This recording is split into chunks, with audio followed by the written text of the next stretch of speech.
ಇವತ್ತು ಇಂಥ ಒಂದು ಭಾಳ ಮುಖ್ಯವಾಗಿರ್ತಕ್ಕಂಥ ವಿಷಯ ಕೋವಿಡನ್ನ ನಿರ್ವಹಣೆ ಮಾಡುವಂಥದ್ದು.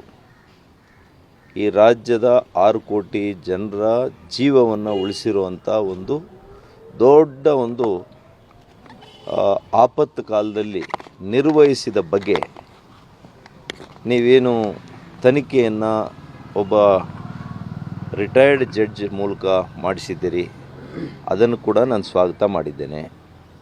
ಈಗ ಅವರಿಂದ ಮಧ್ಯಂತರ ವರದಿಯನ್ನು ತರಿಸ್ಕೊಂಡಿದ್ದೀರಿ, ಸಂತೋಷ.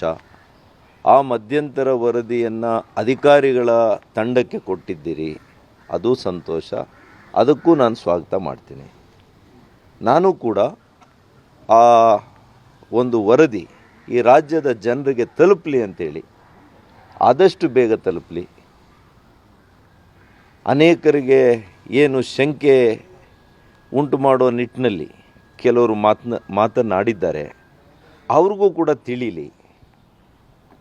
ಯಾವ ಕಾರ್ಯನಿಷ್ಠೆಯಿಂದ, ಯಾವ ಬದ್ಧತೆಯಿಂದ ಮಾನ್ಯ ಯಡಿಯೂರಪ್ಪನವ್ರ ಸರ್ಕಾರ, ಮಾನ್ಯ ಬಸವರಾಜ ಬೊಮ್ಮಾಯಿರವರ ನೇತೃತ್ವದ ಸರ್ಕಾರ ಕಾರ್ಯನಿರ್ವಹಿಸಿದೆ ಅಂತೇಳಿ ಈ ರಾಜ್ಯದ ಪ್ರಬುದ್ಧ ಜನರಿಗೆ ತಿಳಿಲಿ ಅಂತೇಳಿ ನನ್ನ ಆಸೆಯೂ ಇದೆ, ನನ್ನ ಒತ್ತಾಸೆಯೂ ಇದೆ. ನೋಡಿಯಪ್ಪ, ನಾನು ಅವ್ರು ಏನು ಹೇಳಿದ್ದಾರೆ ನನಗೇನೂ ಗೊತ್ತಿಲ್ಲ.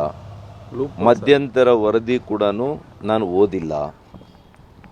ಹಾಗಾಗಿ ಆ ಅಂಕಿ ಅಂಶಗಳಾಗಲಿ, ಯಾರ ವ್ಯಕ್ತಿಗಳ ಮೇಲೆ ಅದು ದೂರು ಬಂದಿದೆ, ತಪ್ಪಿತಸ್ಥರು ಅಂತ ಯಾರ ಮೇಲೆ ಅವರು ಜಸ್ಟಿಸ್ ಅವರು ಹೇಳಿದ್ದಾರೆ, ಅಥವಾ ಈಗಿನ ಅಧಿಕಾರಿಗಳು ಅದನ್ನು ವ್ಯಾಖ್ಯಾನ ಮಾಡ್ತಾರೆ, ಅದೆಲ್ಲ ಬಂದ ಮೇಲೆ ನಾನು ಅದಕ್ಕೆ ಉತ್ತರಿಸಬಲ್ಲೆ. ಈಗ ನನ್ನ ಹತ್ರ ಏನೂ ಇಲ್ಲ. What can I answer?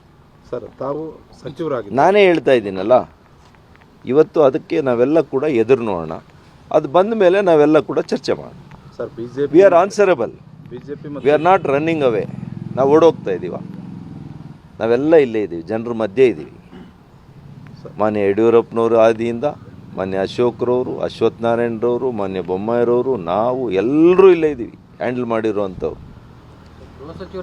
ಮತ್ತು ಎಲ್ಲ ಅಧಿಕಾರಿಗಳು. ಏನ್ರಿ ಇದು, ಏನು ಒಬ್ಬ ವ್ಯಕ್ತಿ ಮಾಡುವಂಥ ಕೆಲಸ ಇತ್ತು? ಅದು ಸಾವಿರಾರು ಅಧಿಕಾರಿಗಳು ಇದರಲ್ಲಿ ಭಾಗಿಯಾಗಿದ್ದಾರೆ, 10 ಮಂತ್ರಿಗಳು ಇದರಲ್ಲಿ ಭಾಗಿಯಾಗಿದ್ದಾರೆ.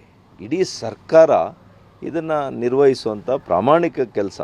ಅವತ್ತಿನ ಸಂದರ್ಭಕ್ಕೆ ಅನುಗುಣವಾಗಿ, ಅವತ್ತಿನ ಕಾರ್ಯದ ಒತ್ತಡಕ್ಕೆ ಅನುಗುಣವಾಗಿ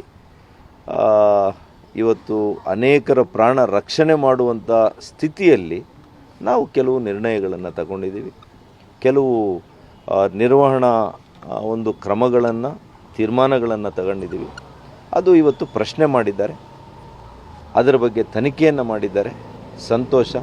ಆ ತನಿಖೆಯಿಂದ ಸತ್ಯ ಹೊರಗೆ ಬರಲಿ ಅಂತೇಳಿ ನಾನು ಕೂಡ ಒಬ್ಬ ಸಾಮಾನ್ಯ ಪ್ರಜೆಯಾಗಿ, ಕರ್ನಾಟಕದ ಒಬ್ಬ ಸಾಮಾನ್ಯ ಪ್ರಜೆಯಾಗಿ ನಾನು ಕೂಡ ಅವರಿಗೆ ಮನವಿಯನ್ನು ಮಾಡ್ತೀನಿ.